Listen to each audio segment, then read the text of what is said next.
The clock is ticking. The New York Times is calling it the most important television event of the new millennium.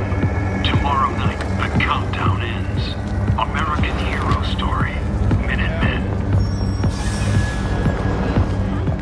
Watchmen was the big story this week, but stick around to find out how Facebook may be the next great streaming giant on this week's episode of What's On. Let's dive right into the Elite 8, the 8 best binge-worthy shows that I'm watching this week. Lots of new shows jumped on the list and forced out quite a few favorites, but that's just how it goes in this era of peak TV. Let's see what newcomers made the grade. The path of life brings us many troubles. Paul Rudd is perfectly cast in this enjoyable, dark comedy sci-fi story by Daily Show producer Timothy Greenberg. A better you, the best you can be. That's what I want.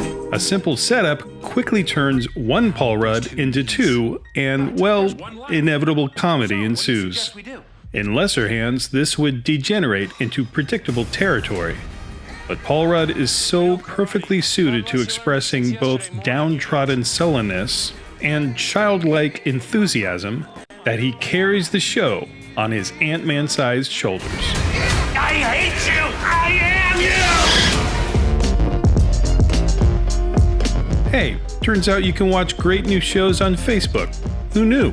And how could anyone know when Facebook Watch seems determined to follow Netflix's less is more marketing strategy?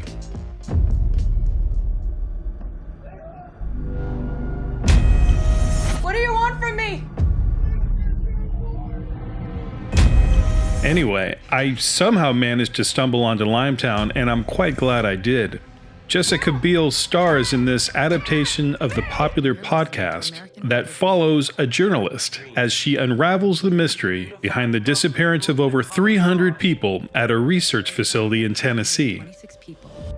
If you loved Lost, check out this tense puzzle piece thriller.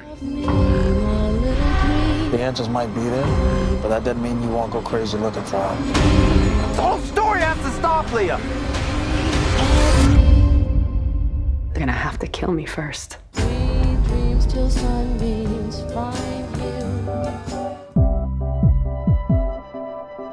Now, I'm not much for rom-coms, but Modern Love, based on the weekly New York Times column, is a great break from the anxiety-inducing environment of our current climate. An all-star cast for the anthology series includes Anne Hathaway, Tina Fey, and Andy Garcia, and the stories tell personal accounts of love and love lost. This is love at its absolute best. Take a break from the craziness of your day and let these stories wash over you.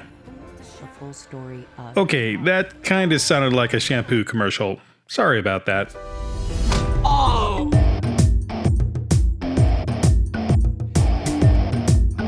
Mr. In-Between continues its excellent run, ratcheting up the tension as Ray tries to adhere to his own morally gray code of conduct. You heard what I said. What happens if I don't? You really want to find it? Can violence be condoned, maybe even required, under certain circumstances? Can you give me one example of violence ever working?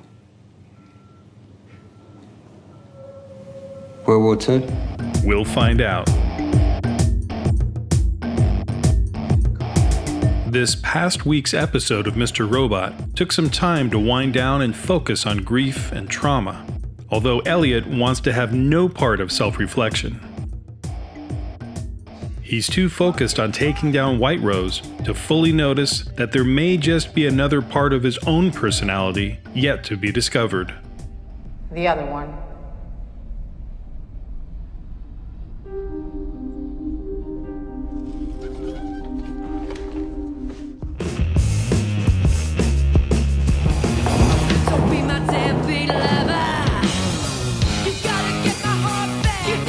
Peaky loses its place at the top as it settles into the plotting of Season 5. The nunnery visit at the open was another reminder that the lines between good and bad aren't drawn clean, and that the establishment is marked with its own evil. I have a temper similar to the one described in that report. Yet unlike you, I wait until I'm matched in size. Whose report? The testimony of children.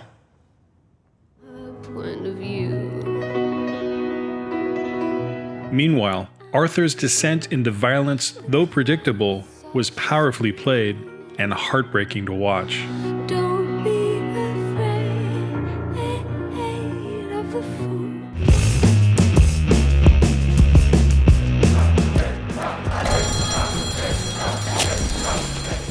This reinvention of the Watchmen universe looks to avoid the pitfalls of the 2009 film by telling a different story. Damon Lindelof of Lost and Leftovers fame showruns the series that takes place 34 years after the comic book ended. And while the comic book was concerned with the Cold War nuclear showdown of the 80s, this series has its eyes set squarely on America's lingering issue of racism.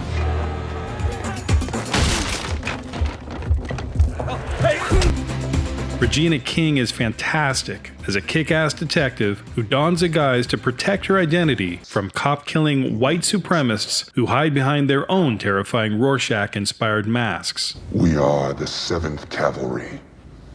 We are no one. We are everyone. We are invisible.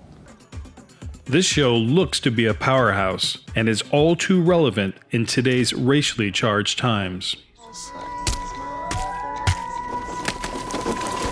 Plus, you got interdimensional squid falling from the sky. I mean, what more could you want?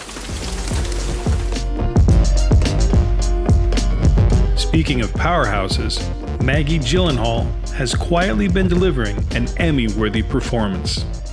But what men want, no, what they'll pay for, that becomes the world. And we're all whores from this. As the series winds down, it's becoming clearer that she is the heart and conscience of the Deuce. As other characters fade away or tragically come to their season-spanning inevitable ends, Eileen is fully coming into her own. Now, you brilliant woman. Can you do something with that? Yeah. Okay, let's go. Let's go from the top. Well, that's all for now. Check in next week and see what stays, what goes, and what remains on top of the Elite 8.